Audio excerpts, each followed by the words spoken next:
അർച്ചന ചേച്ചി LLB സീരിയലിൻ്റെ latest episode റിവ്യൂയിലേക്ക് എല്ലാ കൂട്ടുകാർക്കും സ്വാഗതം.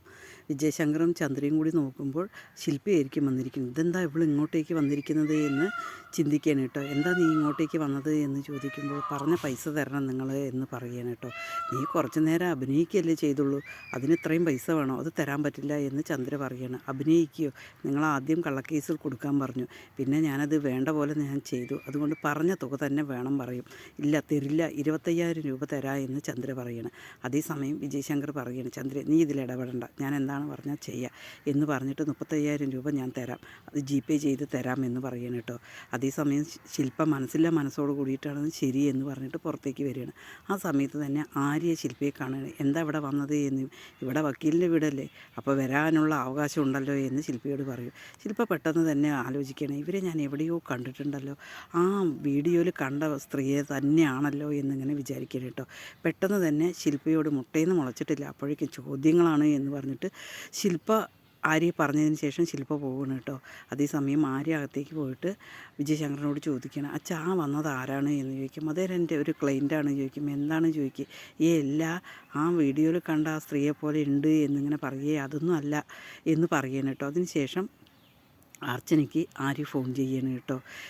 പിന്നെ എന്തായാലും ഇവിടെ വന്നിട്ടുണ്ടായിരുന്നു ആൻറ്റി, ആ സ്ത്രീ തന്നെയാണ് ഇവിടെ വന്നിട്ടുണ്ടായിരുന്നത്, ഇതിലെന്തോ ഒരു പ്രശ്നമുണ്ട്, ആൻറ്റി അത് തെളിയിക്കണം എന്ന് പറയണം. സത്യമാണോ മോളെ എന്ന് ചോദിക്കും. അതെ, എനിക്ക് കണ്ടത് നല്ല ഉറപ്പുണ്ട്, അത് തന്നെയാണ് ആ സ്ത്രീ തന്നെയാണ്, ആൻറ്റി അത് വേണ്ട പോലെ ചെയ്യണം എന്ന് പറയണം കേട്ടോ. ശരി എന്ന് പറയണം.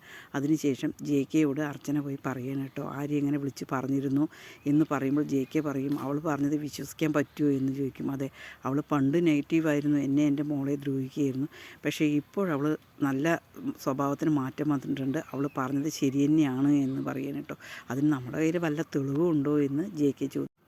ആ CI സാറ് നമ്മളെ എന്തായാലും സഹായിക്കും എന്നിങ്ങനെ പറയണം കേട്ടോ. അതിനുശേഷം ചിന്നു ആ ഫോട്ടോ അങ്ങനെ നോക്കുകയാണ്. ഫോട്ടോ നോക്കിക്കൊണ്ട് നിൽക്കുമ്പോൾ തന്നെ മഞ്ജു അങ്ങോട്ടേക്ക് വരിക കേട്ടോ.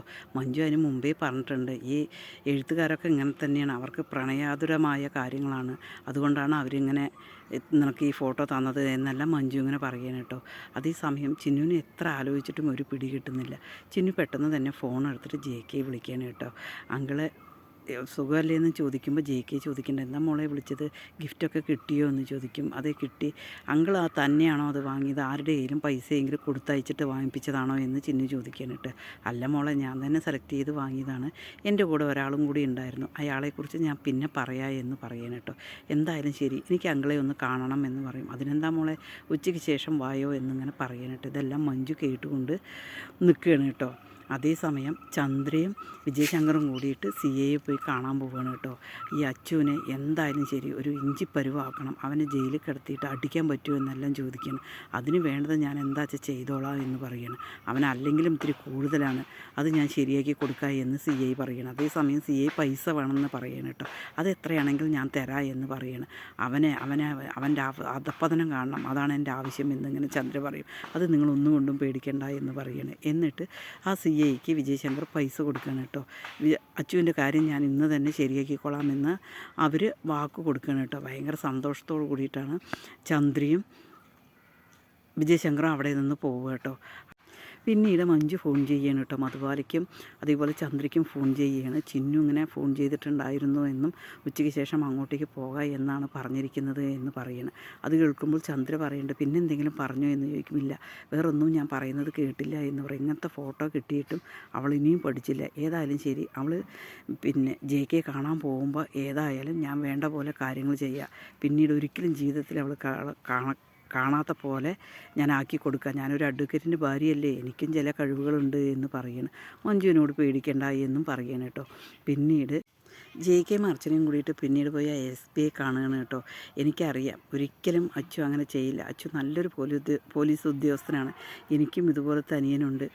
എന്തായാലും അർച്ചനയുടെ വിഷമം എനിക്ക് മനസ്സിലാകും. എന്തായാലും ശരി, അർച്ചന വിഷമിക്കേണ്ട, ഞാൻ അവിടെയും ഒരിക്കൽ കൂടി പോയി അന്വേഷിക്കാനുള്ള ചുമതല ഞാനൊരു ഇവിടെ നിന്നുള്ളൊരു പോലീസുകാരനെ ഏൽപ്പിക്കുക, ഏതായാലും നിങ്ങൾ പോയി ഒന്നും കൂടി അവിടെ പോയി പരിശോധിക്കുന്നു എന്ന് പറയണം കേട്ടോ. അവർക്ക് ഭയങ്കര കോൺഫിഡൻ്റ് ആവുകയാണ് കേട്ടോ, അർച്ചനയ്ക്കും JKയ്ക്കും. അതേസമയം ഒരു പോലീസുകാരൻ വന്നിട്ട് അച്ചുവിനോട് പറയുകയാണ്, സാറേ ഇന്ന് രാത്രി ഇവിടെ ഒരു കൊട്ടേഷൻ കൊടുത്തിട്ടുണ്ട്, അതുകൊണ്ട് സാറ് സൂക്ഷിക്കണം. ഞാനില്ല, ഞാൻ വൈകുന്നേരം പോവുകയാണ്, സാറെ എഞ്ചി പരിവാക്കാനാണ്. അവർ ഒരാളെ സാറിൻ്റെ കൂടെ വിടും, അയാളെ അടിച്ച് പഞ്ചറാക്കാനാണ് ഉത്തരവ്, അത് കൊട്ടേഷനാണ് എന്നിങ്ങനെ പറയണം. അച്ചു അത് നേരിടാൻ തയ്യാറായിട്ട് തന്നെ ഇരിക്കുകയാണ് കേട്ടോ. അതേസമയം ചിന്നു ജെ.കെയുടെ വീട്ടിലേക്ക് പോവുകയാണ് കേട്ടോ. പോകുന്നത് കാണിച്ചു കൊണ്ടാണ്. അവിടെ എന്തോ ജെ.കെയ്ക്ക് ചന്ദ്ര ഒരു കെണി ഒരുക്കി വെച്ചിരിക്കുകയാണ്.